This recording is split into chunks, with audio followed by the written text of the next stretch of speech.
I'm a little sick right now. I'm not feeling the greatest, but it is my only time to pack. So let's go ahead and do this. I'm going to Paris, Switzerland, and London. So I'm actually going to be meeting my mom in Paris. We'll take the train down, go to a couple different places in Switzerland, and then fly back up to London. So my whole trip is going to be 15 days, and I'm roughly planning to have about 5 to 7 days worth of clothes, do laundry a couple times, mix and match, etc. So let's jump right into it. How I approach packing. I like everything to go together, pretty much building my own mini capsule wardrobe. We're going in May, which is the rainy season over in Europe. So I have to be prepared for weather, and number one key here is going to be layers. Let's go pack. I'm also going to be nesting my Beis suitcases, just putting the small one into the larger one so I can come home with a couple of souvenirs and not have to worry too much. And I'm going to be bringing one of these 2 backpacks. Don't mind the mess. I'm in the middle of packing, okay? So there is stuff absolutely everywhere, shoes and clothes and clothes and clothes and clothes. So I like to start with shoes because everything you wear is going to have to match some of them. I'm gonna be wearing these ones on the plane. So I just need to pack these 2, and I love these in my little washable Beis bags for the dirt bag, laundry bag, whatever you need them. I like to make them as efficient as possible. All right, next up are bottoms. Jeans skirt, black skirt, white skirt. Maybe a longer skirt for nights out, a little pair of leggings for hiking.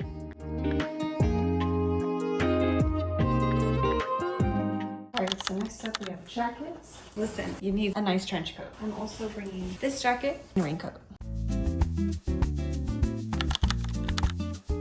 Be lounging in these, so I'm bringing this new set. Couple base layers. I'll be wearing one on the plane. Short sleeve shirts for layering. Want some long sleeve shirts too. And some kind of thicker top, so I'm bringing this waffle weave.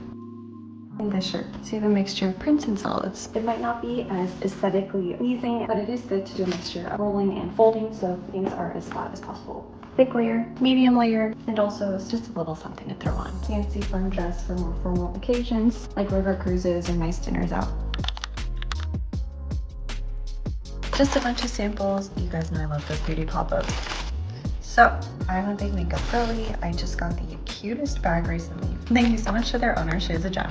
I try to keep it just the basics, you know, one cushion, blush, eyelash curler, mascara, etc. One little brush, and that's pretty much it for makeup. But we have the miscellaneous items, so these ones I try to keep as flat as possible. I do want to find an alternate to these single-use plastic bags. I do tend to reuse them when I travel. I have a couple samples in here, some basic tools, sunscreen, etc., hair ties. This is my most travel-friendly straightener from Babyliss.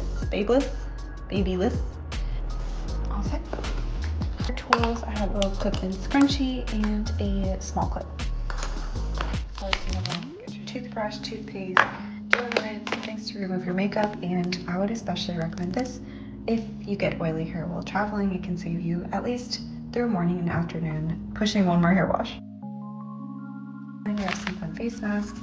Got these from a friend. I always have my pimple patches, a couple of masks that I want to try out, and I got 2 collagen masks because I hate dry plain hair.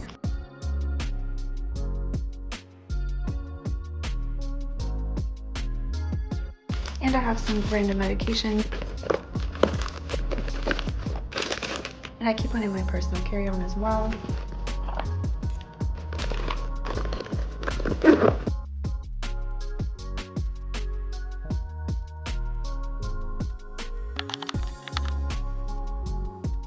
I have some snacks for the plane.